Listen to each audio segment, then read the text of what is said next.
초등학교 첫 독서 논술 수업. 모든 것이 예상을 벗어났다. 지난 20일 초등학교 방과 후 개강을 했다. 독서 논술 2개 반을 운영하는데 저학년은 신청자가 많아 추첨을 했고 고학년은 7명이다. 작년에 비하면 7명도 고맙다. 동료 시민기자의 조언으로 독서 논술에 시사독해를 넣은 효과라고 생각한다. 첫 대면 수없이 간단한 설문을 해보니 저학년 아이들은 대부분 스스로 좋아서 온 거라 능동적이고 적극적이다. 반면 고학년 친구들은 엄마가 신청해서 그냥 왔다는 이유가 다수라 수동적이며 소극적이다. 그래서일까? 저학년과 달리 고학년은 수업 시작 전부터 따분하고 지루한 표정이 몇몇 보였다. 그래서 아이들 한 명 한 명에게 요즘 관심사를 물었더니 요리, 과학, 신체, 그리고 연예인이 나왔다. 한 아이가 연예인 중에서도 가수를 언급하면서 저는 빅뱅을 좋아해요라고 했다. 빅뱅을 내가 빅뱅을 아니라고 의아해했더니 자신은 빅뱅의 오랜 팬이며 요즘 최고의 한 이슈는 빅뱅 컴백이라고 설명한다. 다른 친구도 그 말에 동의한다고 보탠다. 그러자 건너편 옆에서 저는 베이비복스 좋아해요라고 한다. 믿기지 않아 무슨 노래를 좋아하냐고 물었더니 주연이라고 했다. 베이비복스가 요즘 완전체로 활동하고 있다지만 빅뱅과 베이비복스 모두 전성기가 지난 가수들이라 요즘 아이들이 최애 가수라고 꼽을 줄은 몰랐다. 내가 놀라서 너희도 옛날 가수 좋아하는구나. 요즘 아이들은 요즘 걸그룹 좋아하는 줄 알았거든. 르세라핌 같은 그랬더니 한 아이가 좋아하는 것에는 세대 차이가 없어요라고 말을 한다. 그래. 좋아하는 것에는 세대 차이도 나이도 중요하지 않은데 나도 모르게 나이로 구분 지으려 했으니 고정관념이 무섭고 부끄럽다. 아이들이 좋아하는 관심사로 말을 트니 휴대폰만 만지작거리던 아이도 휴대폰을 접는다. 그럼에도 먼저 질문하는 적극성을 보이지는 않았다. 그저 묻는 말에만 답할 뿐인데 그나마 다행인 건 갈수록 단답식이 아닌 대답을 길게 하고 있다는 점이다.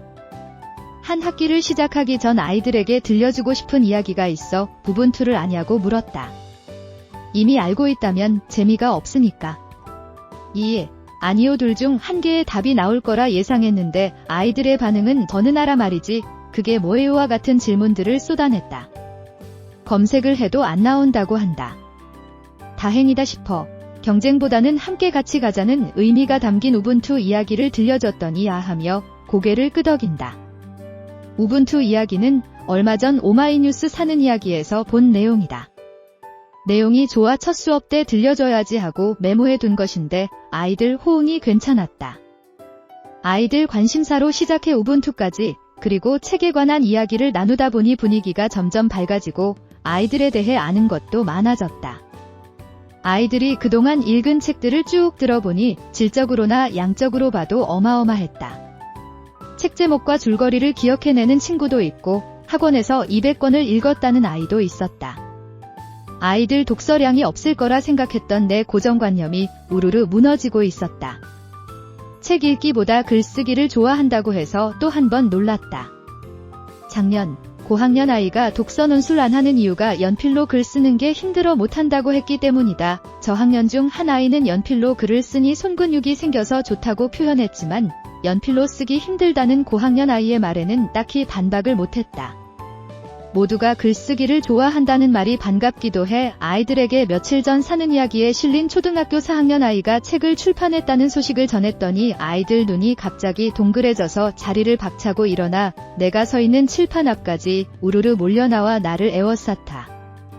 메모할 준비를 하며 책 제목이 뭐냐고 빨리 알려달라고 보챈다.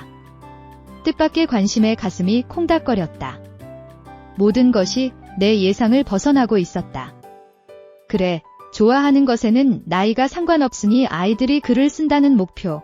이왕이면 즐겁게 그 목표를 달성할 수도 있겠다는 희망을 반짝이는 눈을 통해 본다.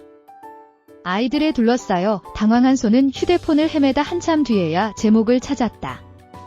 17억 벌어서 펜트하우스 리무진 살래요라고 책 제목을 알려줬더니 사서 보겠다고 한다.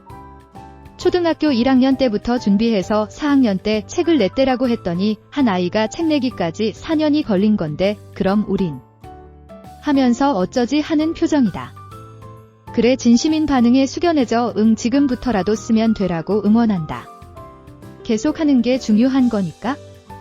수업 시간이 빨리 가기만을 기다렸을 아이들일 텐데 어느새 1시간이 훌쩍 지나고 있는데도 갈 생각을 잊었는지 중학생이 쓴 글도 알려달라고 한다. 중학생이 쓴 글은 수업 도중 잠깐 이야기했었는데 기억하고 있었나 보다.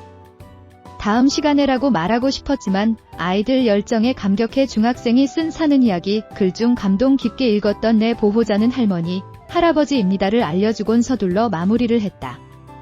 수업에 오마이뉴스 사는 이야기가 많은 도움이 되었다는 사실과 아이들이 호기심을 보였다는 게 흥미로웠다. 사실 어린 아이들이라고 아무것도 모른다고만 생각했다. 어른들 혹은 선생님들이 알려주고 가르쳐주는 대로 고개만 끄덕이고 있다고 생각했다. 무표정으로 앉아있는 모습 속에 많은 것이 담겨 있다고는 생각하지 못했다. 하지만 아이들도 스스로 생각하고 움직이고 있다는 사실을 실감한 하루였다. 1시간 동안 아이들과 함께하면서 아이들이 반응하는 지점에 놀랐고 열정이 있다는 것에 희망이 보였다. 아이들 또한 독서 논술에 어떤 고정관념이 있었다면 잊어주길 속으로 당부한다. 가르치고 배우면서 서로 성장한다는 뜻을 가진 교학상장이란 사자성어를 좋아한다.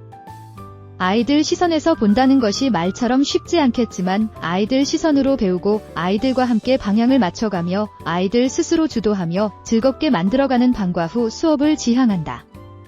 이제 한 걸음을 떼었을 뿐, 갈 길이 먼 첫 수업이지만 고정관념을 깨고 다양한 활동을 통해 아이들의 무한한 잠재력이 무럭무럭 자라 한 학기가 끝나갈 때 즈음엔 자신들의 이야기가 담긴 글 한 편이 나오길 기대해본다.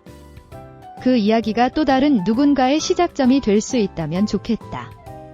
어쩌면 사는 이야기의 주인공이 될지도 모를 아이들의 푸른 꿈을 다음과 같은 명언으로 대신한다. 고감 꼼꼼샘이었습니다.